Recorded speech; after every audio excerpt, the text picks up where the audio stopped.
However, yesterday, the new goalie spoke, Alex Lyon. Paul Hamilton with us now to reflect here on the West Her Hotline. Mike Schopp and the Bulldog. Paul, so what were your takeaways?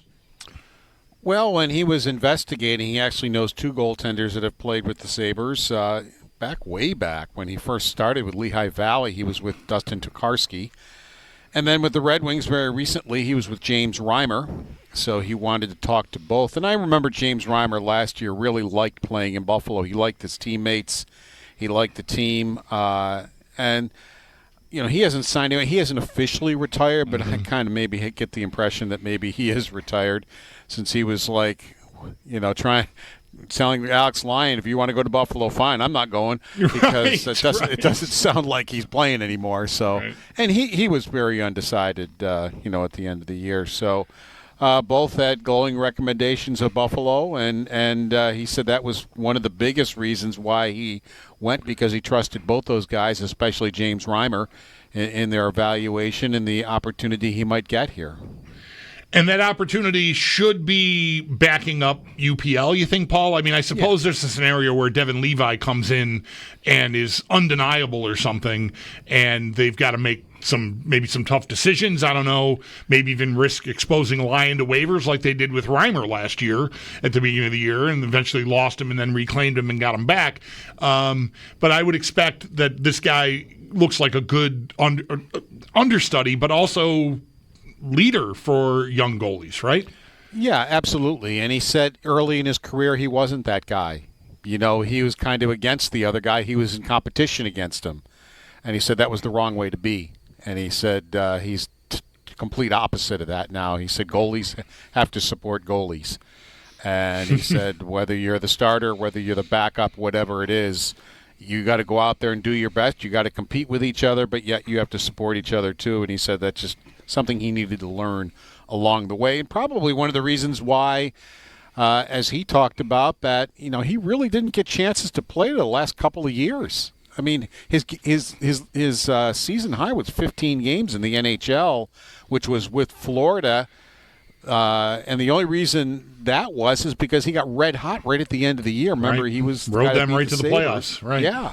Yeah, and he only played 15 games. That was a career high. And then he played 44 the next year with Detroit and 30 last year with Detroit. It's really the only 2 years that he's gotten any substantial time in the NHL. And as he talked, it just seemed like it took him a while to kind of figure out the game, figure out what he needs to do, what are the best things for him to do, what's the best way to be a good teammate and a good NHL goaltender. And he's figured that out. And as far as I'm concerned, yeah, Luukkonen's a starter. I probably would have him the starter too, but you can't wait. If it's 3 weeks into the season and he's still struggling, he's got to be out. I mean, you got to go with Lyon then, and that's why you go with a guy with Lyon over maybe a James Reimer who's 38 years old, because I think you can put him in right away. But Lindy Ruff can't be messing around and risks some sort of goofball losing streak right off the bat or in the first couple of months. If it isn't going, it's got to be changed immediately. What's your theory on Luukkonen? Is it beyond randomness to explain what happened to him last year? I mean, 887 is not great. No, it wasn't, especially where the last 35 games of the year before, his numbers were either at the top or right at the top of the NHL. And he has played the second most games after January 1st, and it looked like the Sabres had found their number one goaltender. He played like a number one goaltender, and the numbers back that up. He did at times last year, but not enough. No. I mean, you didn't get the big save at the big time. The numbers, you know, tell us the story that, I mean, the eye test and the numbers say the same thing. It wasn't great. Sometimes it was, but sometimes isn't good enough, you know? Right. If you're going to be a number one goaltender, you got to be good most of the time and have the odd game off, not the odd game good and the rest of them are like, ugh. You know, type of a thing. So he's got to be able to. You know, he's home with his goaltending coach. And one thing I will tell you is he works hard, and he works hard at his craft. So he's working at it. I can guarantee that. And whether it translates back into what we saw not last year but the year before, well, only time's going to tell us. Yeah, it's so crazy, Paul, that so much changed. And I'd love to know, really, from his perspective, and maybe even their goaltending staff, like what they see in front of him, like what was different. Because when he broke through and earned that contract extension season before last, we talked all the time here, I remember, with you about how under control he was. Like, he must be stronger because he's getting places quicker but under control. And there's a lot that goes into that. There's athleticism and training and strength and like all that, physical. But there's also... that's got to be in sync with what you're seeing on the ice, too, right? Like reading the play, anticipating where it's going, that goaltender supercomputer. And, there's too much noise in the way, interference, then the computer's going to glitch. And you're going to be late getting to a place, so you're going to have to slide faster than you want to, which means you're going to be out of control. And then everything just starts toppling, right? Now recovery is harder to get back for a rebound or to the other side if you need to because the play went behind the net and around and whatever. And there were so many times last year, I'm not even thinking of goals, but just plays in games where I'd be like, oh, no. Oh, dude. Like, what? No. And some were goals. Yes, sure. Plenty, unfortunately. But I just wonder if there was something physical that happened with him or if it just wasn't, locked in for him like it needs to be from a vision standpoint. And if there's noise that the Sabres can do a better job of trying to control or minimize in front of him.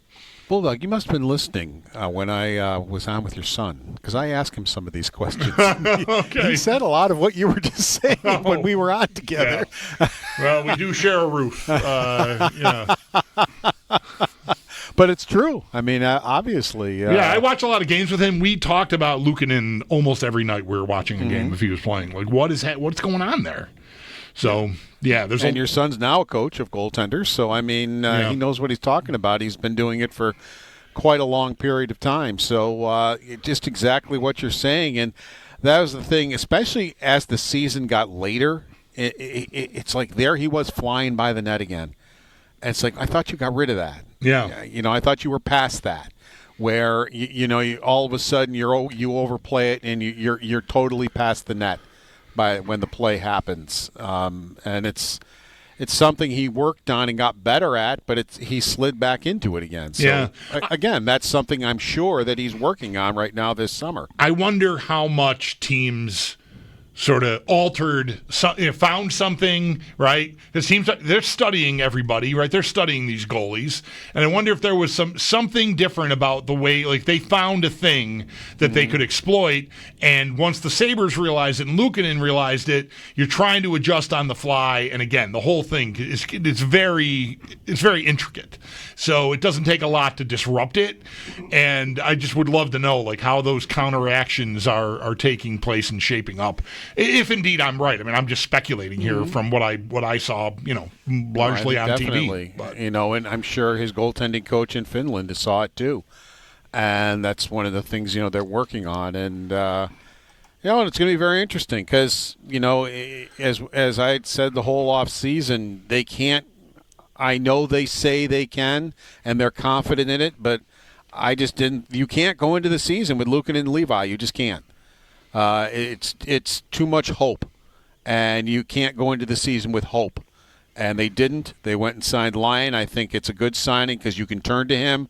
If Luukkonen's not ready, you've got Levi down in Rochester doing his thing, and I like the setup now with what they got. I'll echo what you said earlier about not waiting around for Luukkonen to find his form next year. That could have, been a problem this past season when he doesn't start great. It wasn't that Reimer was always good, but they ended up waiving him and sort of playing games with him. And then late in the season, Reimer ended up starting a lot because he was rolling there. So everything's easier with hindsight. But do you remember what they did? And I hated it. Luukkonen, to me, earned the number one spot, and they started alternating with Luukkonen and Levi. Why? Because they want Levi to be their goaltender. Mm-hmm. So now they start alternating games. And if I'm Luukkonen, I'm like, what are we doing here? Did you look at my numbers of the last 35 games last year? Why are we alternating? I don't know if that was the problem with the way they started. I don't know how he felt about it because he never really wanted to talk about it. And it's just like, I'll play whenever Lindy Ruff tells me it's time to play. But this obsession that Kevin Adams has to make Levi his goaltender, he's done it twice now and failed both times. and I'm not saying it's going to fail all the time. He eventually might be a very good goaltender in the NHL. I don't know, but he certainly wasn't rated the 2 times he was handed the job. Paul Hamilton on the Western Hotline with us here for just a few more minutes. In other news, Paul, Bowen Byram is still on the Sabres, and the team elected arbitration. We've not talked to you since before the 4th of July holiday, and that happened over the holiday weekend. After Byram turned down the opportunity to file for arbitration, the Sabres did.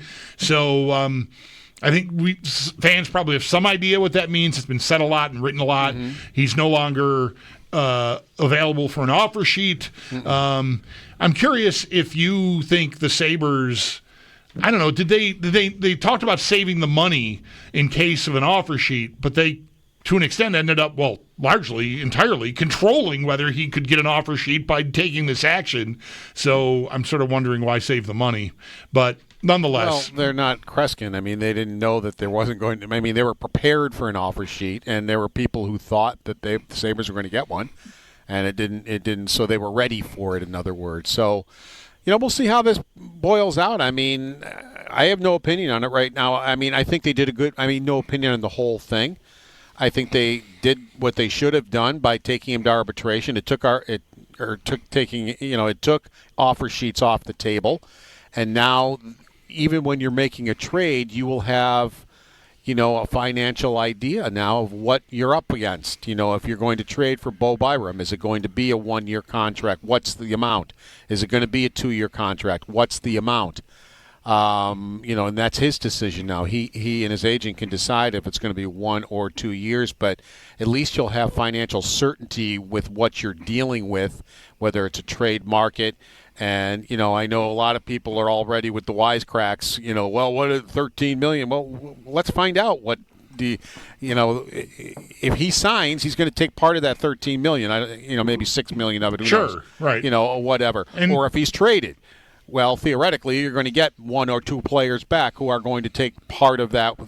So let's see what it is. I doubt it's going to remain $13 million. Right. That well, means, they still that means you traded him for draft picks. Right. If it remains $13 million, and then that's crazy. They still have Timmins and Levi to sign too. Right. Yeah. So, and Timmins a couple million maybe, and Levi's contract, as far as it goes against the salary cap, will be in Rochester unless it's a one-way deal. And one-way deals actually doesn't go with, part of it would, depending how much it is. And one-way deal just means he gets paid NHL salary if he's in Rochester. So, it's so I'm kind of reserving judgment on how this. Sure. Yeah, how this mess is going to end up.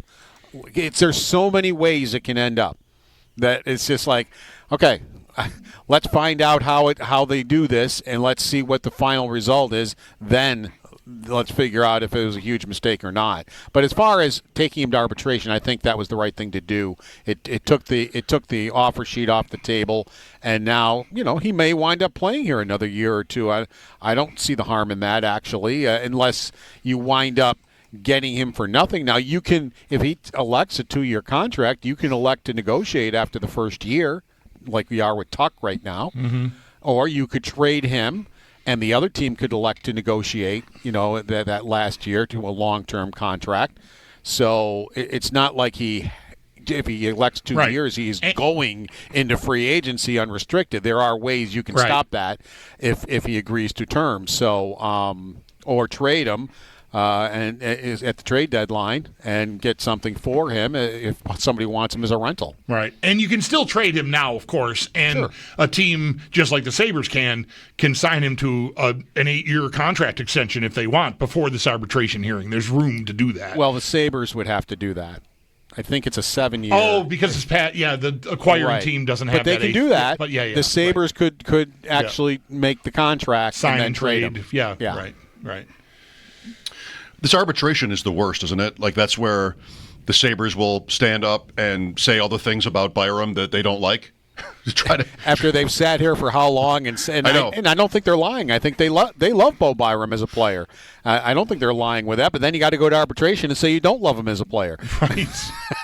I mean, so Mike, you're exactly right. And there are sometimes hard feelings. Players sometimes leave the arbitration with hard feelings. And it's almost, like politics, the way politicians talk. Boy, that, I don't want to say a name and have it be wrong, but there's a former Sabre I can remember there being a story maybe years later. This player admitted, the arbitration thing. I would like to I wish I could have avoided it. Dumont? It just hurt me. There were a couple of them actually, much. and I don't remember the names of. But there's more than one Bulldog. Well, Dumont, they turned their back on his award, and he went and left as a free agent. Right. But that's not who that hurt. Tim I know Kennedy, he was they hurt, turned their back on. but I can't remember who. It And was. Darcy Regier told Tim Kenny's agent, if you get more than $1 million, we're walking away. Yeah, this wasn't so And they much a did? scenario where they walked away from the award. It was just the process of the hearing the people in charge tear the player apart, but it affected the player. It left a mark. It would have been better for me not to sit in a room with my bosses hearing how much I suck. That is familiar to me, too, but I don't remember who. Yeah, I don't want to say a name. I don't want to guess. Yeah. Hodgson, did he go to arbitration? That's the name I was thinking of. Maybe it was Said a him. name. Maybe it was him. We're both thinking him. I don't know. Ay. All right, Paul, would you like to see the Bills return to red helmets? No. You're I against like that. the white ones better. All right. I just have always just liked the white ones better. I wouldn't mind seeing that blue one that Josh Allen, not on a regular basis, but for a game or something. The one he wore at the practice a couple years ago. He's rolled that out. I think that's kind of sharp looking, but not as full time. Just as a whatever uniform they might want to wear that with once. But no, I would I like the white helmets better than I like the red helmets. I never really cared for the red helmets, just like I never cared for the blue pants and white jerseys. If it's blue pants and blue jersey, I'm fine. But the blue pants and white jersey, I think, is one of the worst uniforms in the NFL. I think it looks awful. I don't mind it, and I hate the all blue. I do too. Yeah, I don't like know how it is my we're favorite friends, would be the all white. Yeah, same here. But I would take the all blue over the white top and blue pants. I'm not like a huge fan of the all blue, but I would take it over the white jersey. I'm okay if they go to the red helmet again, but I would admit that the thing that soured me a little on it is how they changed the striping on it during that Bledsoe era. When the uniform change came, they kept red helmets, but they worked that sort of yucky blue into the center stripe, and I just never liked that at all. What was the deal with Joe Ferguson when they originally changed? Was it there was too many white helmets and he couldn't? The whole division was white helmets. That's a story. Except the Jets. Yeah. They've had white helmets at times too, but the Dolphins, Colts, and Patriots all had white. I wanted to make sure I was right on that it was just too many white helmets running around the field. Too many white helmets. Imagine if a guy said that now. I mean, I don't know if Ferguson went public with that. It's always the story I heard. That's the legend, right? They changed it. He was asked about it. Yeah, Okay. I mean, he was definitely asked. I don't remember what he said, but that is why the Bills did it.